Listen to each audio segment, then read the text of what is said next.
তাওহিদ হৃদয়ের শট খেলার সীমাবদ্ধতা নিয়ে ক্ষোভ প্রকাশ করেছেন বিসিবি সভাপতি আমিনুল ইসলাম বুলবুল। বিশেষ করে অফ স্টাম্পের বাইরের বল খেলতে গিয়ে বারবার ব্যর্থ হয়েছেন তাওহিদ হৃদয়। জাতীয় দলে এত ম্যাচ খেলার পরও হৃদয়ের শটের সীমাবদ্ধতায় চোখ এড়ায়নি বিসিবি সভাপতি আমিনুল ইসলাম বুলবুলের। আমিনুল ইসলাম বুলবুলের মতে, জাতীয় দলে আসার আগে ব্যাটারদের বিকল্প শট শেখা উচিত। তাওহিদ হৃদয়ের শটের সীমাবদ্ধতার জন্য স্থানীয় কোচদেরই দায়ী করেছেন আমিনুল ইসলাম বুলবুল। তাদের কাজের মান নিয়ে প্রশ্ন তুলে তিনি বলেন, স্থানীয় কোচদের ওই ক্রিকেটারদের ঘাটতি দূর করতে হবে।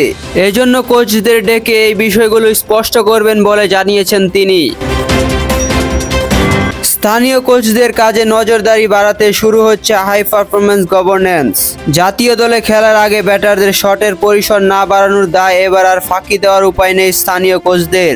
এতদিন প্রশ্নের বাইরে থাকা স্থানীয় কোচরা এবার সরাসরি বসবে বিসিবি বসের জবাবদিহিতায়।